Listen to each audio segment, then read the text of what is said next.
This is CBN NewsWatch. And thank you so much for joining us. I'm Ephraim. We begin this Friday with some long-awaited news. We're grateful to report the release of American pastor Andrew Brunson. It comes after 2 years of imprisonment in Turkey. We begin our coverage with Jordan Sekula of the American Center for Law and Justice, which played a major role in representing Pastor Brunson. So, Jordan, first of all, how is he? We understand he's already on his way home. That's right. I mean, we're just moments away from that plane taking off from Turkey to likely be Germany, to a U.S. military base there, and then on the way to the United States. This is a time, again, yes, how is Pastor Brunson? He'll be traveling to with his wife.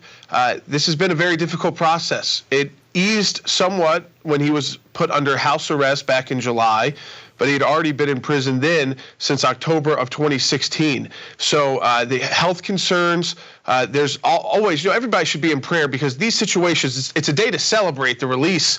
It's for the family and for Pastor Brunson, and to thank the Trump administration and President Trump himself for the direct role he played, but to not stop praying for this family and not forget what they have gone through, even though this is a joyous day, the healing that has to go through, and also just the emotions that and I can say that after dealing with a number of these cases similar to this, that the healing the need for healing doesn't stop the day you're released. Indeed. So what happened in court today?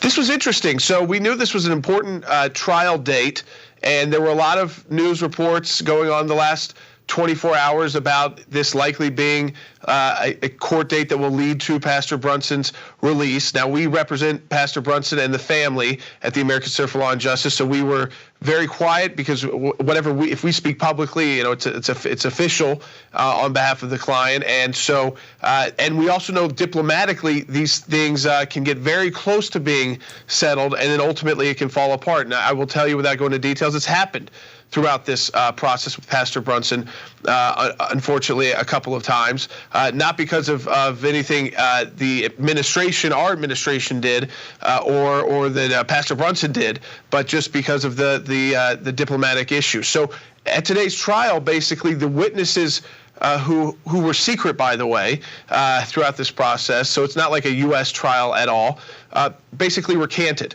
As all the reports have indicated, and Pastor Brunson got sentenced to time served. That's kind of a face-saving measure for Turkey, and ultimately, the pastor was ordered to be released from house arrest. So he had his ankle bracelet taken off and allowed to be given back his passport and to travel, and so ultimately to leave Turkey and return to the United States. Let's expand the conversation a bit. What do you see happening next with the United States relationship with Turkey? So I think this improves the relationship. There's the issue with the journalist that Turkey is very concerned about, the Saudi journalist, and wanting the U.S. assistance there. There were also economic sanctions put in place on 2 Turkish officials because of the imprisonment of Pastor Brunson, the Minister of Justice there and the Minister of the Interior. So there were economic issues. That being said, I would say that the relationship with Turkey and the U.S. as NATO allies was at a low point. Today it improves, but there are still people imprisoned because of their affiliation with the United States of America.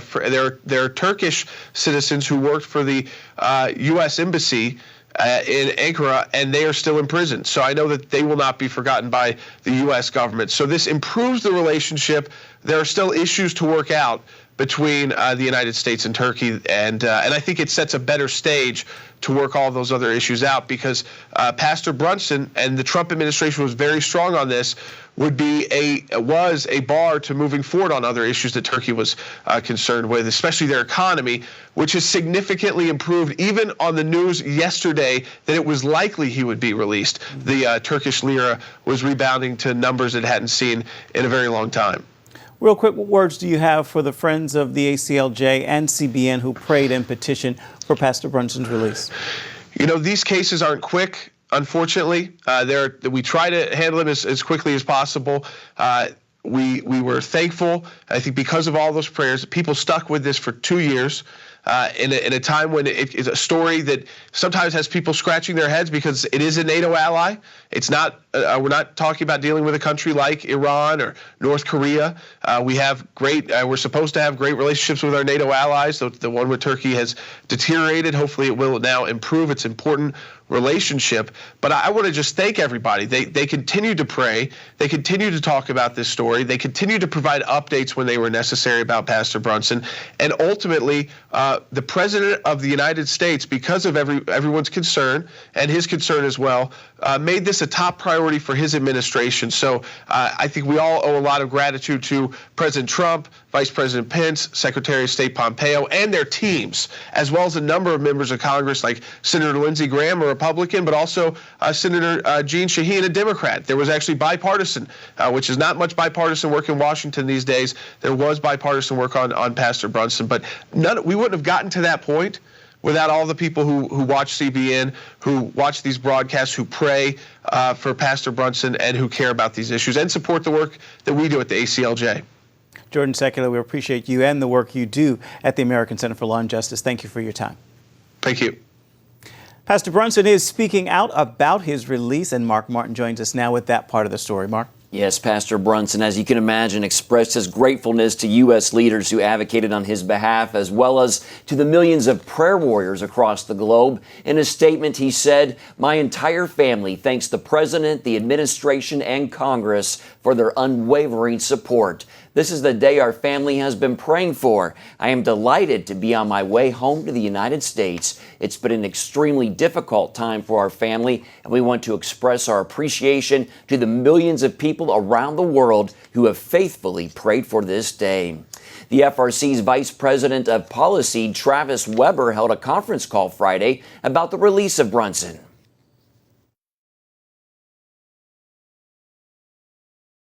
Really a great day to see. The Turkish court basically significantly reduced Pastor Brunson's sentence and lifted an exit ban that had been imposed on him. He was on house arrest after being in jail for a while.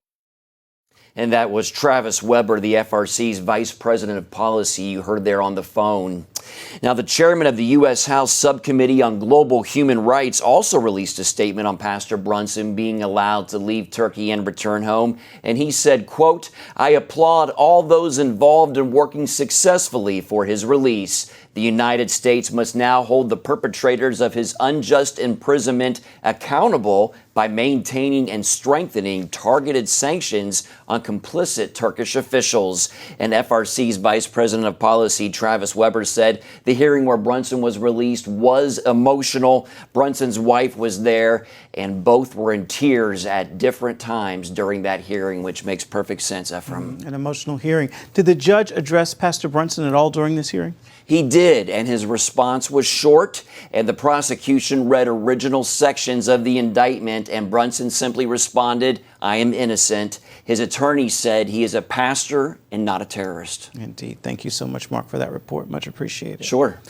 Florida residents in the areas hardest hit by Hurricane Michael face years of recovery, even after being downgraded as it moved up the East Coast. Michael did more damage in Alabama, Georgia, the Carolinas, and Virginia, with at least 11 deaths attributed so far. Our coverage of the storm begins with CBN's Gary Lane. After monster Hurricane Michael passed, video drones took to the skies of Panama City, revealing the extent of the damage. This is what's left of Mexico Beach, once a pristine and popular destination, now wiped out as if a bomb went off. But this devastation was not man-made. It was a powerful explosion of nature, one of the most powerful hurricanes on record. Michael came ashore 20 miles southeast of Panama City with sustained winds of 155 miles per hour and a storm surge catastrophic sea waves of 13 feet. By Friday morning, entire neighborhoods and beaches had disappeared. So many lives have been changed forever. So many families have lost everything. Homes are gone. Businesses are gone. Department of Defense helicopter teams stepped in to conduct daring nighttime rescues of some people needing emergency evacuation.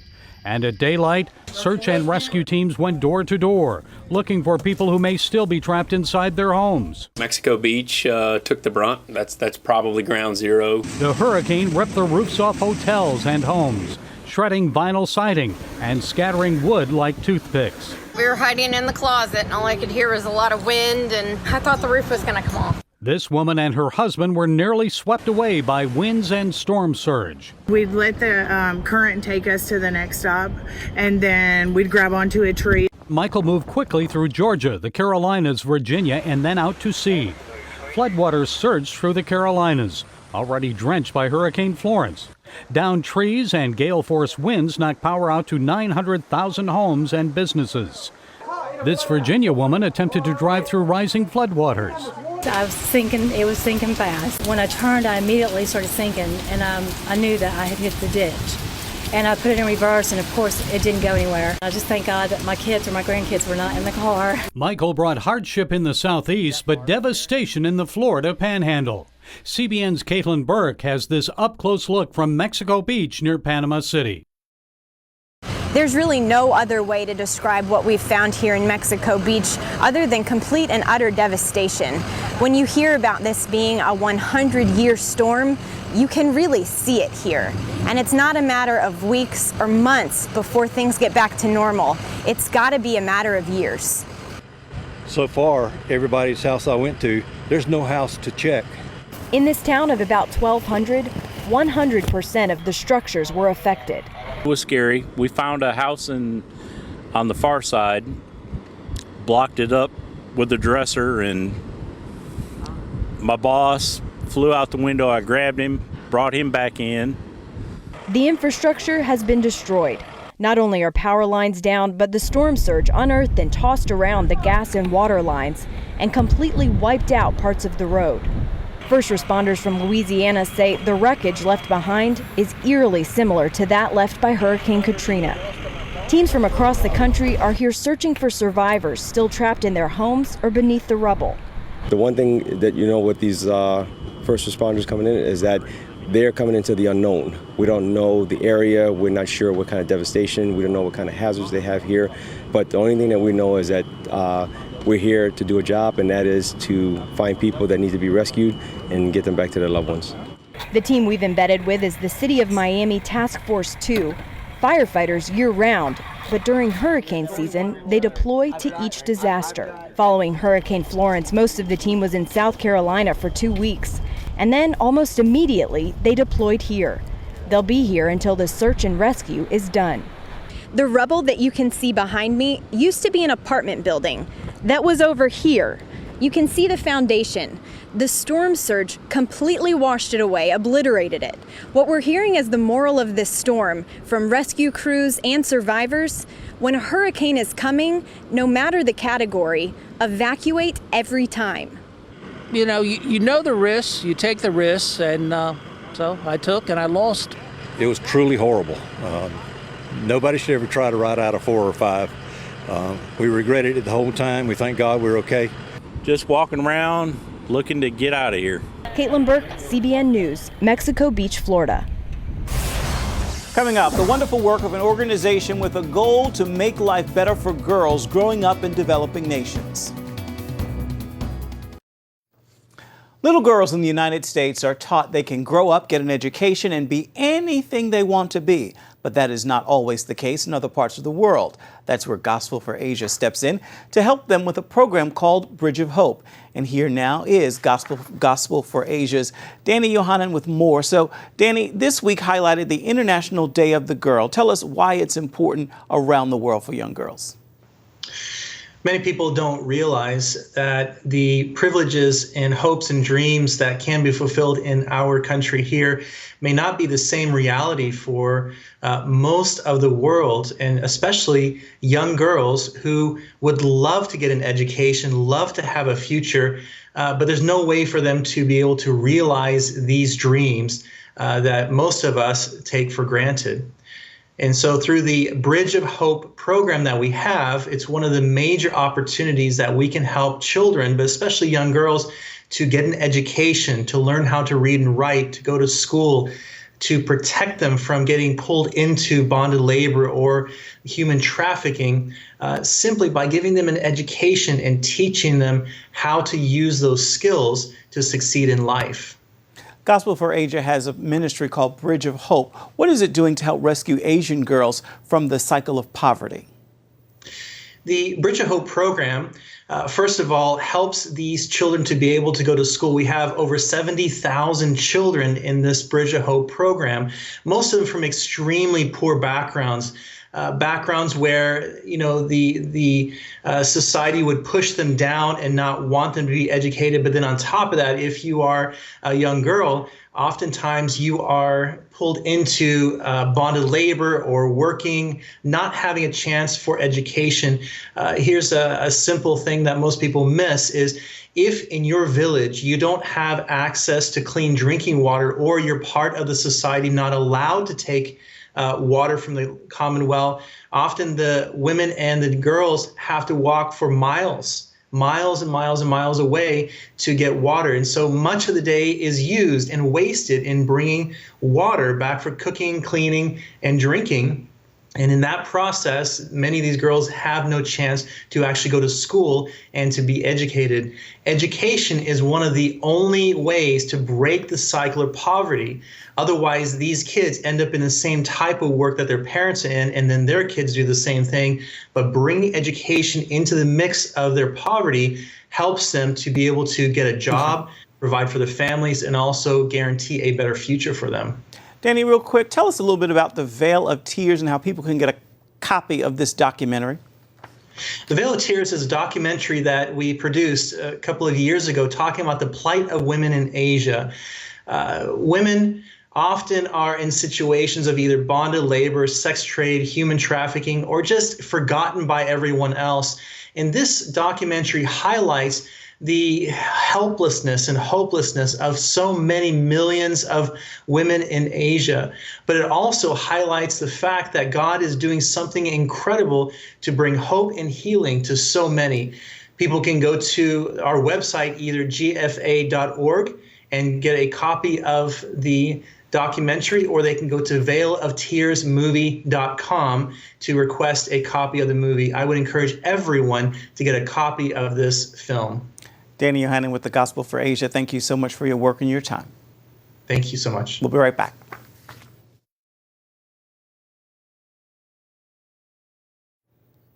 A Christian doctor who's treated 50,000 rape victims receives the Nobel Prize, and Christian artist Lauren Daigle sings and ministers to prisoners. Here's Jessica Chaco. This week, Christian singer-songwriter Lauren Daigle left her Facebook followers in tears when she posted a video of her worshiping the Lord with inmates. Dan joins us from FaithWire. Dan, this video has over 1.9 million views. What can you tell us about this story? Yeah, well, this video is going insanely viral, and our fans were loving it on our Facebook page over at FaithWire. And basically, Lauren said she had an unexpected visit to promote on her while she was promoting her album, Look Up Child, which is one of the best-selling albums, even among mainstream albums right now. And so, so Lauren's enjoying that success, but she had an unexpected visit at this correctional prison in Crest Hill, Illinois. And so you can imagine just how moving it was for her. Here she is singing her song, How Can It Be? You Say That I'm Free. And so singing that to a bunch of inmates. And she just talked afterwards about how powerful this experience was for her to sort of minister to these, what she called forgotten people. Well, this is such an inspiring story. And to watch the video of Lauren worshiping with the inmates of the Statesville Correctional Prison, visit FaithWire on Facebook.com. Well, next up, a Christian doctor in the Democratic Republic of Congo has received the Nobel Peace Prize for treating over 50,000 victims of violence and rape. Dan, this is a powerful story. What do you know?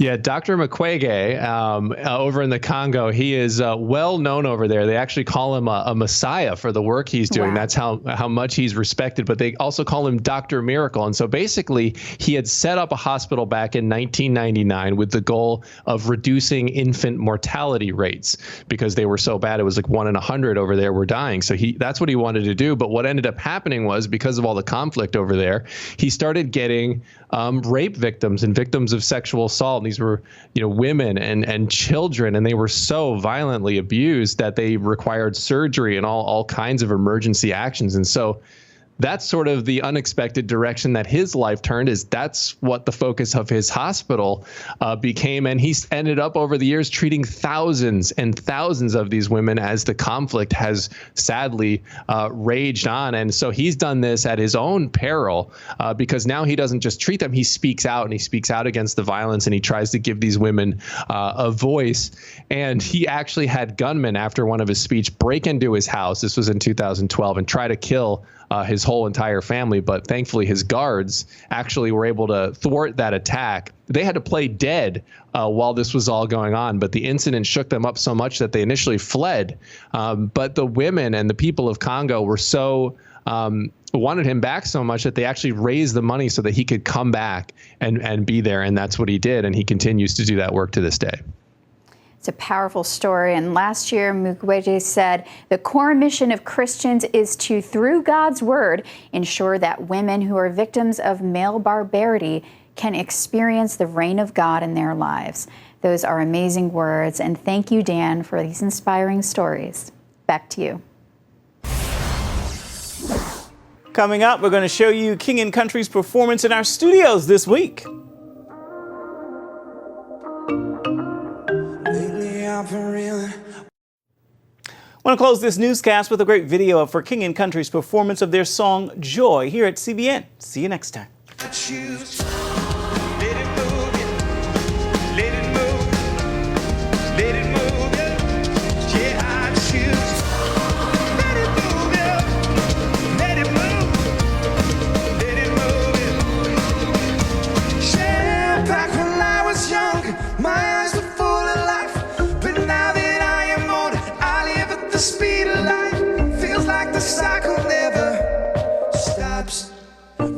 It's never gonna. Gotta get that fire back in my bones before my heart turns into stone. So somebody please pass the megaphone. I'll shout it on the count of 3. 1, 2, 3. Oh, she's my prayer tonight. I'm singing.